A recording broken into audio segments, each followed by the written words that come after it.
జై తెలంగాణ, జై తెలంగాణ. ఆకలి అవుతుంది ఏంది అందరికి? ఏమైనా మరి సప్పుడు వస్తలేదు? ఒకసారి గట్టిగా అందమ్మా, జై తెలంగాణ, జై తెలంగాణ, జై తెలంగాణ.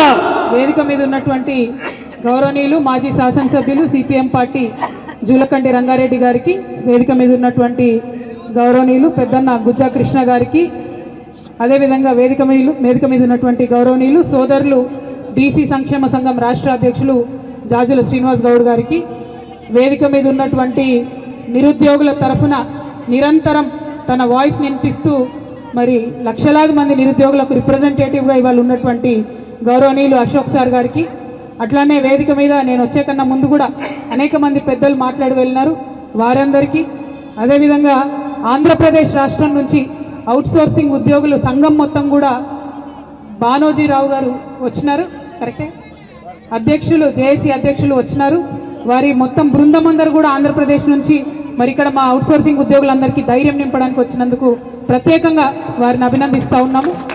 మరి మన రాష్ట్రంలో 5 లక్షల మంది అన్నదమ్ముల అక్క చెల్లెళ్ళ దుఃఖాన్ని చూసి మాకేమైనా పర్వాలేదు మేము ముందుండి ఉద్యమం చేస్తామని వచ్చినటువంటి పులి లక్ష్మణ్ గారికి, వారి మొత్తం బృందానికి అందరికీ కూడా హృదయపూర్వకంగా అభినందనలు తెలియజేస్తూ ఉన్నాను. మరి ఇవాళ తెలంగాణ రాష్ట్రంలో అవుట్సోర్సింగ్ ఉద్యోగులంతా కూడా హైదరాబాద్ వేదికగా మీరు చేస్తున్నటువంటి ఈ పోరాటం మరొక తెలంగాణ ఉద్యమాన్ని తలపిస్తుందని మాత్రం నేను మనస్ఫూర్తిగా చెప్పగలుగుతాను. తెలంగాణ రాష్ట్రం వచ్చింది, వచ్చేటప్పుడు కలలు కన్నాం మనం, తెలంగాణ రాష్ట్రం వస్తే ఒక్కరు కూడా అవుట్సోర్సింగ్ ఉద్యోగి ఉండరు, ఒక్కరు కూడా కాంట్రాక్ట్ ఉద్యోగి ఉండరు అనుకున్నాం. కానీ కొన్ని డిపార్ట్మెంట్లలో గమ్మత్ ఎట్లా జరిగిందంటే, రాష్ట్రం రాకముందు పర్మనెంట్ ఉద్యోగాలు ఉన్నోళ్ళు రాష్ట్రం వచ్చినాక కొంతమంది కాంట్రాక్ట్గా మారిండ్రు. ఫారెస్ట్ డిపార్ట్మెంట్లో బెస్ట్ ఎగ్జాంపుల్ అది. అప్పటిదాకా మామూలు ఉద్యోగులు ఉన్నోళ్ళు తర్వాత అవుట్సోర్సింగ్ ఉద్యోగులుగా మారిండ్రు. మరికొన్ని డిపార్ట్మెంట్స్లో చాలా మందిని తీసుకొని కంటిన్యూ చేసుకుంటూ వచ్చిన అవుట్సోర్సింగ్. ఏనాడు కూడా అన్ఫార్చునేట్లీ బీఆర్ఎస్ ప్రభుత్వంలో కొన్ని డిపార్ట్మెంట్లలో ఉన్న అవుట్సోర్సింగ్ ఉద్యోగుల్ని ఎలక్ట్రిసిటీలో ఆర్టిజన్లుగా ఉంటే వాళ్ళని మార్చడానికి శాయశక్తులుగా కొంతమంది మేము ప్రయత్నం చేసాం. కొన్ని మారినాయి, మరికొన్ని మారలేదు. మీ జీవితాల్లో ఆ మార్పు ఆనాడు తేలేకపోయినందుకు మీ చెల్లిగా, మీ సోదరిగా శిరస్సు వంచి నన్ను క్షమించాలని చెప్పి నేను కోరుతా ఉన్నాను. ఆనాడు ఆ ప్రభుత్వంలో నేను కూడా ఉన్నా, ఎంతో కొంత ఆ పాపంలో నాకు కూడా భాగస్వామ్యం ఉంటుంది కాబట్టి శిరస్సు వంచి క్షమించాలని చెప్పి మరొకసారి నేను కోరుతా ఉన్నాను. మరి బీఆర్ఎస్ పార్టీ అవుట్సోర్సింగ్ ఉద్యోగుల్ని లెక్క చేస్తలేదు కాబట్టి తప్పకుండా వెంటబడి కాంగ్రెస్ పార్టీని గెలిపిస్తామని ఆనాడు అవుట్సోర్సింగ్ ఉద్యోగులు డిక్లేర్ చేసి మరి గెలిపించారు. ఆనాడు రేవంత్ రెడ్డి గారు తెలంగాణ ఉద్యమంలో లేకపోయినా కోదండ రామ్ సార్ గారు కానీ, ప్రొఫెసర్ హరిగోపాల్ గారు కానీ మీ అందరికీ భరోసానిస్తే మరి మీరందరూ కూడా డిక్లేర్ చేశారు. నాకు అది నచ్చింది. అవుట్సోర్సింగ్ ఉద్యోగుల దగ్గర ఏది ఉన్నా సరే ఓపెన్గా డిక్లేర్ చేసే యుద్ధం చేస్తున్నారు మీరు. అటువంటి యుద్ధాలు ఖచ్చితంగా విజయం సాధిస్తాయి, విజయ తీరాన్ని ముద్దాడతామని కూడా ఈ సందర్భంగా మీ అందరికీ నేను మద్దతు తెలియజేస్తూ ఉన్నాను. మరి ఆనాడు ఒక మాట చెప్పిన రేవంత్ రెడ్డి గారైనా, కోదండరామ్ గారైనా, హరగోపాల్ గారైనా ఏం చెప్పిండ్రు? ధర్నా చౌక్ ఉన్నది ఇక ముందు అని కేసీఆర్ గారు అన్నారు. మేము వచ్చినాక ధర్నా చౌక్ ఇస్తామన్నారు. నేను చాలా గొప్పగా ప్రజాస్వామ్యబద్ధంగా ఆలోచిస్తున్నారు అనుకున్నా. కానీ ధర్నా చౌక్ ఇస్తాము, మీ ఇష్టం ఉన్నన్ని రోజులు ధర్నాలు చేసుకొని సావండి, మేము మాత్రం పని చేయమని చెప్పి కాంగ్రెస్ ప్రభుత్వం చెప్పినట్టుగా ఇప్పుడు అర్థమైనటువంటి సందర్భం. ఆనాడేమో ధర్నా చౌకే లేదు, అది ప్రజాస్వామ్య హక్కుల్ని కాలరాయడం అని చెప్పింది. ఇవాళ ధర్నా చౌక్ ఉన్నది, ఉండి ఏం లాభం అని నేను అడుగుతా ఉన్నా. ఎన్ని రోజులు ధర్నా చేయాలి? ఎన్నిసార్లు ధర్నా చేయాలి? ఎవరు? విశారదన్ గారికి స్వాగతం, ధర్మ సమాజ్ పార్టీ. మరి అట్లానే ధర్నా చౌక్ ఉంది కాబట్టి ధర్నాలు చేసుకోండి, సావండి, ఏమన్నా కాండి, మేము మాత్రం మరి ముందుకు వచ్చేది లేదు, మీ యొక్క డిమాండ్లను తీర్చేది లేదని వాళ్ళ కాంగ్రెస్ ప్రభుత్వం చెప్పడం అన్యాయం. నిజంగా గత 2.5 సంవత్సరాలుగా మీరు చేస్తున్న పోరాటాన్ని గమనిస్తూనే ఉన్నాం, చూస్తూనే ఉన్నాం. మరి ఇవాళ మా లక్ష్మణ్, పులి లక్ష్మణ్ అంటే పులి లెక్కనే గర్జించింది. అయితే మరి బ్లడ్ తెలంగాణ బ్లడ్ కదా, మనం అంతకుముందు మిలియన్ మార్చి చేసిన బ్లడ్ కదా. ఇవాళ మనం 5 లక్షల మందిని అఫీషియల్గా ప్రభుత్వం లెక్క ప్రకారమే ఉన్నాం. అంటే 500,000 ఉన్నాం మనం. మిలియన్ మార్చి చేస్తే తెలంగాణ వచ్చింది. ఈ 500,000 మంది హైదరాబాద్ వీధులలో మార్చి చేస్తే చచ్చినట్టు మనకు కార్పొరేషన్ వస్తుంది. అట్లా మార్చి చేయడానికి దయచేసి ప్లాన్ చేయాలి. ఎందుకంటే సమస్యను గుర్తించడం ఒక లెక్క అయితే, దాన్ని ప్రశ్నించడం ఇంకో లెక్క అయితే, అది పరిష్కారం దొరికేంత వరకు కూడా ప్రయత్నం చేయడం నిజమైన తెలంగాణ బిడ్డ లక్షణం.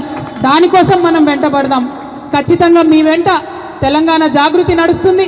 ఈ వేదిక మీద ఉన్నటువంటి పెద్దలందరూ కూడా మనసా వాచ కర్మ మీతో నడుస్తారు. మరి అవుట్ సోర్సింగ్ అనేటటువంటి ఈ మొత్తం వ్యవస్థలో ఎవరు లాభపడుతున్నారని ఒకసారి ఆలోచిస్తే తెలంగాణ యువకులకు ఏం లాభం లేదు. తెలంగాణ ప్రభుత్వం నుండి తెలంగాణ ప్రజలు ఏదైతే పన్నులు కట్టినటువంటి సొమ్ము ఉందో అది మధ్యలో కేవలం ఒక 900 మంది ఏజెన్సీలకు పోతున్నది.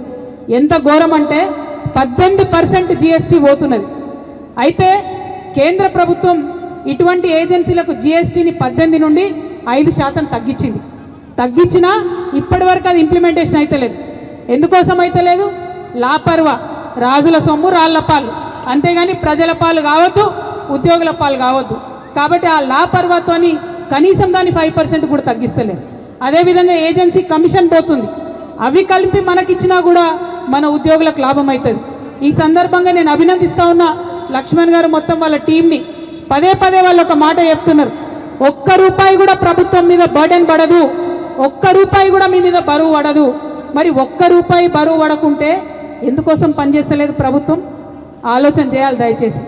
కేవలం ఆ ఏజెన్సీలతో కలిసి ఉన్నారు, వారి కొమ్ము కాస్తున్నారు కాబట్టే 5 లక్షల మంది ఉద్యోగులను అన్యాయం చేస్తున్నారు. ముఖ్యంగా ఈ అవుట్ సోర్సింగ్లో మా ఆడబిడ్డలదైతే ఇంకా విపరీతమైన కష్టం ఉన్నది. మా ఆడబిడ్డలకు మిగతా అన్ని డిపార్ట్మెంట్లలో కొన్ని జీవోలు అప్లై అవుతాయి, మెటర్నిటీ లీవ్స్ వస్తాయి, కొన్ని వసతులు ఉంటాయి. కానీ అవుట్ సోర్సింగ్లో ఉన్నటువంటి ఆడబిడ్డలు ఎవరికి కూడా కనీసం ఆ జీవోలు కూడా అప్లై అయ్యే పరిస్థితి లేదు. మరి అన్ని రకాలుగా టెస్ట్ చేసి, రూల్ ఆఫ్ రిజర్వేషన్ అప్లై చేసి, మెరిట్ చూసుకొని, ఇంటర్వ్యూ చూసుకొని అన్ని చేసి తీసుకున్న ఉద్యోగులే వీళ్ళు. ఏదో ఎట్టికి వచ్చిన వాళ్ళు కాదు, ఉట్టిగా సెలెక్ట్ అయిన వాళ్ళు కాదు, రికమెండేషన్లు వచ్చిన వాళ్ళు అంతకంటే కూడా కాదు. అయినా సరే మరి వివక్ష అన్నది కరెక్ట్ కాదు. డెఫినెట్గా ఈ రాష్ట్రంలో జాగృతి విధానం ఒకటే, అవుట్ సోర్సింగ్ ఎంప్లాయీస్ ఉండొద్దు ఫ్యూచర్లో కూడా, కాంట్రాక్ట్ ఎంప్లాయీస్ ఉండొద్దు ఫ్యూచర్లో కూడా. ప్రభుత్వం నుంచి ప్రభుత్వ శాఖలను పటిష్టం చేసేందుకు, ప్రజలకు ప్రభుత్వం యొక్క పరిపాలన ఫలాలు వారి గడప దగ్గరికి అందించడానికి ప్రభుత్వ ఉద్యోగాలు ఉండాలనేదే మా తెలంగాణ జాగృతి పాలసీ. మరి మీ అందరికీ తెలుసు, జాగృతి అతి త్వరలోనే పొలిటికల్ పార్టీగా మారబోతా ఉన్నది, ఒక రాజకీయ శక్తిగా రాబోతున్నది. ఖచ్చితంగా అంత లోపలనే మీ సమస్య పరిష్కారం కావాలని నేను మనస్ఫూర్తిగా నమ్ముతా ఉన్నాను, కోరుకుంటా ఉన్నాను. పరిష్కారం కాకపోతే మాత్రం మీ అందరికీ తెలిసి నేను చాలా మొండిదాన్ని. ఏదైనా పట్టుకుంటే ఇడిచిపెట్టను. మరి గవర్నమెంట్కు 2 రోజుల సమయం ఉంది. 2 రోజుల్లో వార్నింగ్ ఇస్తా ఉన్నాం గవర్నమెంట్కి. ఈ 2 డేస్లో ఖచ్చితంగా ప్రతి డిపార్ట్మెంట్ నుండి జీవోలు రావాలి.